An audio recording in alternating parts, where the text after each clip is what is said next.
৩৬শে জুলাই রক্ত, হত্যা, নির্যাতন, গুম, খুনের টানা ১৫.৫ বছরের শাসনের পর কোটা ইস্যুতে বৈষম্য বিরোধী ছাত্র আন্দোলনের ডাকে পতন ঘটে শেখ হাসিনা সরকারের। এক নায়কতান্ত্রিকতার পতন আমরা দেখেছি। ঘুরে দাঁড়িয়েছিল বাংলাদেশ, যে বাংলাদেশের জন্য দীর্ঘ ১৬-১৭ বছর লড়াই করেছেন সব রাজনৈতিক দল, নেতাকর্মী, ছাত্র সমাজের সর্বস্তরের মানুষ। সেই নতুন বাংলাদেশ আজ ৬ মাস পূর্ণ করলো। কেমন আছে নতুন বাংলাদেশ এখন? আমি বা আপনি বা কেমন আছি?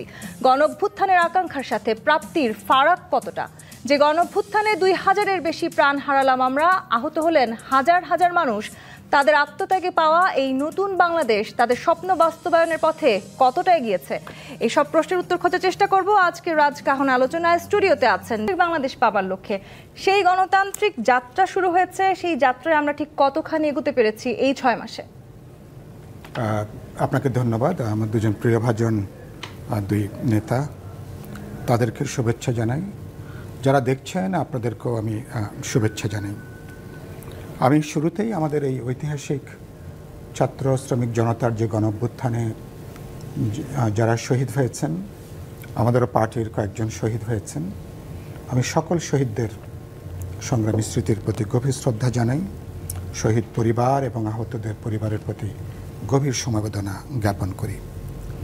সরকারের ঠিক এই মুহূর্তে আমি যখন আপনার এই টক শোতে আমরা যখন হাজির হয়েছি, এই মুহূর্তে বাংলাদেশ কেমন আছে আপনি শিরোনামে আপনি যেটা দেখাচ্ছিলেন, ৮টার পর থেকে আপনি বলছিলেন নিউজে বিক্ষুব্ধ ছাত্র জনতা ৩২ নম্বরে তারা হামলা করে। সরকারের প্রধানমন্ত্রী শেখ হাসিনা তিনি ঘোষণা দিয়ে ছাত্রলীগের ভেরিফাইড ফেসবুকে তিনি একটা বক্তব্য তিনি দিয়েছেন।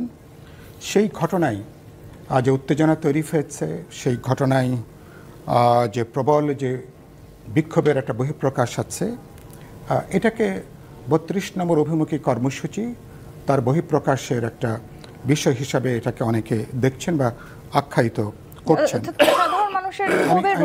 আমি বলছি এটা একটা হ্যাঁ, অনেক একটা ক্ষোভের বহিঃপ্রকাশ হিসাবে এটাকে বলা, এটাকে এভাবে অনেকে এটাকে বলছেন বা হয়তোবা বলবেন।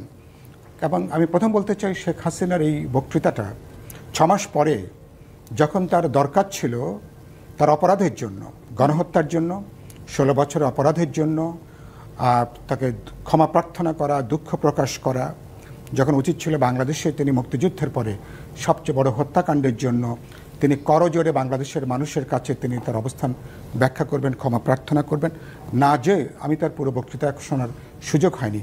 তার এই বক্তৃতার মধ্য দিয়ে মনে হচ্ছে এটা একটা প্রি প্ল্যান একটা বক্তৃতা, এবং এটা তিনি একটা অভিযুক্ত, তিনি একটা হত্যা মামলার অনেকগুলো মামলা তিনি এখন অভিযুক্ত। বাংলাদেশ তাকে প্রত্যর্পণ চুক্তিতে তাকে বাংলাদেশে ফেরত আনার জন্য তার প্রতিক্রিয়া হিসাবে ৬ মাস পরে ৩২ নম্বর যেখানে শেখ মুজিবুর রহমান যেই ৩২ নম্বর যে বাড়ি যে অঞ্চলের সাথে বাংলাদেশের মুক্তিযুদ্ধের আগে এবং মুক্তিযুদ্ধ এবং তার পরবর্তীতে আমাদের ইতিহাস নির্মাণের, আমাদের জাতি রাষ্ট্র গঠনের সাথে ৩২ নম্বর একটা ঐতিহাসিক যোগসূত্র, তার ঐতিহাসিক সম্পর্কে জায়গা আছে।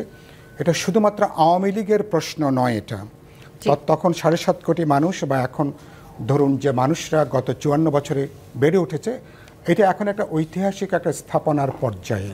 সুতরাং এই জায়গাটা ক্ষোভের বহিঃপ্রকাশ হিসাবে সেই যদি বুঝতাম যে ৫, ৬, ৭ তারিখের মধ্যে সরকার গঠন করবার আগে এ ধরনের একটা স্বতঃস্ফূর্ত বিক্ষোভ বা আক্রোশের বহিঃপ্রকাশ, তার একটা ব্যাখ্যা থাকে, তখনও কিছু ভাঙচুর হয়েছে।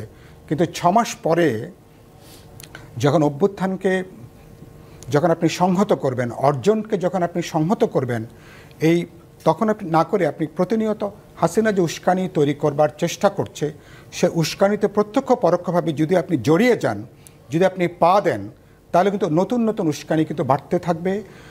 দেশে অস্থিতিশীলতার যেটা, এটা কোটি কোটি মানুষের মধ্যে এটা একটা সংবেদনশীলতার প্রশ্ন আছে। প্লিজ, আমি বলছি যে দল নির্বিশেষে এর দায়িত্ব আমি মনে করি বর্তমান সরকারকে গ্রহণ করতে হবে, কারণ এটা একটা স্থাপনা, এটা একটা বাড়ি, এবং এটা এভাবে এখন এখানে সরকারে তাদেরকে এরকম একটা কর্মসূচি নিতে সরকারের প্রত্যক্ষ পরোক্ষ মদত না থাকলে এ ধরনের ৬ মাস পরে এটা করার এই ধরনের ঘটনা এর পেছনে কোনো ঘটবে। ষড়যন্ত্র আছে সুতরাং কিনা সেটা এখানে খতিয়ে দেখতে হবে। এখন কেমন আছেন আপনারা? গণতান্ত্রিক পথে আমাদের হাঁটা শুরু হয়েছে, সেই যাত্রা জাতীয় পার্টি কেমন আছে? শুনেন, প্রথমেই আমি ধন্যবাদ জানাতে চাই আমার প্রিয় দুইজন সহ-আলোচককে, বিশেষ করে আমার প্রিয় ডালি ভাই এবং সাইফুল হক ভাই এবং অগণিত দর্শক শ্রোতাকে প্রীতি এবং শুভেচ্ছা। আপনি জাতীয় পার্টি নিয়ে যে প্রথমেই একটা প্রশ্ন করবেন এই আশঙ্কা আমি করছিলাম। দেখেন, আমার সামনে একটি আছে, এই যে একটি আমরা জাতীয় পার্টির যে অংশটা, আমরা কিন্তু জুলাই গণ অভ্যুত্থানে অংশগ্রহণ করেছি। সেখানে আমরা ছাত্রদের যৌক্তিক দাবি সমর্থন করি, এটা আমরা বলেছি, এবং আরও বলেছি ছাত্র আন্দোলনের নামে সরকার দেশে গণহত্যা চালাচ্ছে। এটা 18 জুলাই এবং 3রা আগস্টের দুইটা কাগজ। যাই হোক, আপনি সব জাতীয় পার্টিকে একভাবে দেখলে তো হবে না। আমরা মনে করি আমরাও আন্দোলনের অংশীজন। আমরা এই গণ অভ্যুত্থানে শত শত ছাত্র জনতার যে আত্মবলিদান, এবং আমরা মনে করি 71-এর মুক্তিযুদ্ধের চেতনা এবং 24-এর আকাঙ্ক্ষার সমন্বয়ে আগামী দিনের পথ চলা, আগামী দিনের বাংলাদেশ তৈরি করব। সাইফুল ভাই খুব সুন্দরভাবে বলে গেছেন যে প্রত্যাশা এবং প্রাপ্তির আজকে যদি হিসাব মিলাতে যান 6 মাসে, অনেক ফারাক রয়ে গেছে। কারণ বলছি আসছি, ডিম আগে না মুরগি আগে, এই তর্কের জীবন শেষ নাই। সংস্কার আর নির্বাচন, এই তর্কের শেষ নাই। একটা যদিও একটা ধারণা তারা দিয়েছেন ডিসেম্বর অথবা জুলাইয়ের মধ্যে নির্বাচন হবে, এটা যদি একটা রোডম্যাপ দিয়ে যে সংস্কার উপস্থাপিত হয়েছে সেগুলির ঐক্যমতের ভিত্তিতে যতটুকু এর আগে করা সম্ভব সেগুলি করে যদি আগামীতে একটি নির্বাচনের রোডম্যাপ দেওয়া হয়, তাহলে অনেকটা জিনিস কিন্তু শান্ত হয়ে আসবে। আরেকটা কথা বলবো, আমাদের সেনাবাহিনী কিন্তু 71-এ কিন্তু যেখানে বঙ্গবন্ধু শেখ মুজিব, আমি বলবো সেখানে তিনি আত্মসমর্পণ করেছিলেন, আমি কথাটা বলবো, সেখানে সেনাবাহিনী কিন্তু সেদিন on behalf of the Bangabandhu Sheikh Mujibur Rahman major জিয়ার সেদিন ভূমিকা রেখেছিলেন। তারপরে 75 বলেন, তারপরে আপনি যেই 7ই নভেম্বর বলেন, কিংবা লাস্ট 90 বলেন, কিংবা লাস্ট এই যে 24, সেনাবাহিনীর ভূমিকার কারণেই কিন্তু আজকে এটা অর্জন হয়েছে, পূর্ণাঙ্গ অর্জন হয়েছে। এখন এই জায়গাটায় আমরা মনে করি যে দেশে যে অবস্থা হচ্ছে, সেনাবাহিনীর এখানে একটি ভূমিকা থাকা দরকার এবং নির্বাচনী একটা রোডম্যাপ দিয়ে দেওয়া দরকার। কিন্তু সেনাবাহিনীকে আমরা যেটা ভাই বলার চেষ্টা করেছেন, মাঠে আছে, কার্যকরভাবে করতে চাই, যেটা উনি বলেছেন। এই যে 32 নম্বরে যে ইটা হলো, এটা কিন্তু ছাত্রদের পাসটাকে আমরা রিড করতে পারি না। তাদের যে রক্তদান, আত্মবলিদান, তাদের যে সেন্টিমেন্টটাকে যদি আজকে শেখ হাসিনা যেটা বলে গেছেন, উনি যদি অনুশোচনা প্রকাশ করতেন, ক্ষমা প্রার্থনা করতেন, হয়তোবা অন্যদিকে যেত। কিন্তু সেখানে উস্কানিমূলক বক্তব্য এই জিনিসটাকে ঘটনা ঘটিয়েছে, যেটা কাম্য নয়, যেটা আমরা চাই না। সেটা আমরা ভবিষ্যতে আমরা চাই যে এই ইতিহাসের জায়গায় 32-এর একটা জায়গা থাকবে, যদিও ইতিহাসকে বিকৃত করা যাবে না, সেই সুযোগ আসলে নেই। আতাউর রহমান ঢালী বলছি আসছি, ডিম আগে না মুরগি আগে, এই তর্কের জীবন শেষ নাই। সংস্কার আর নির্বাচন, এই তর্কের শেষ নাই।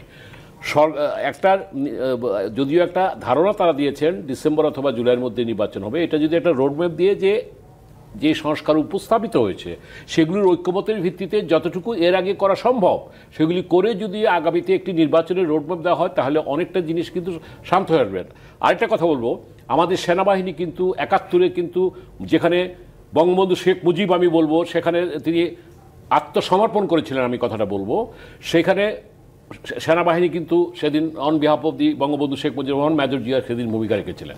তারপরে 75 বলেন, তারপরে আপনি যেই 7ই নভেম্বর বলেন, কিংবা লাস্ট 90 বলেন, কিংবা লাস্ট এই যে 24, সেনাবাহিনীর ভূমিকার কারণেই কিন্তু আজকে এটা অর্জন হয়েছে, পূর্ণাঙ্গ অর্জন হয়েছে। এখন এই জায়গাটায় আমরা মনে করি যে দেশে যে অবস্থা হচ্ছে, সেনাবাহিনীর এখানে একটি ভূমিকা থাকা দরকার এবং নির্বাচনী একটা রোডম্যাপ দিয়ে দেওয়া দরকার। কিন্তু সেনাবাহিনীকে আমরা যেটা ভাই বলার চেষ্টা করেছেন, মাঠে আছে, কার্যকরভাবে করতে চাই, যেটা উনি বলেছেন।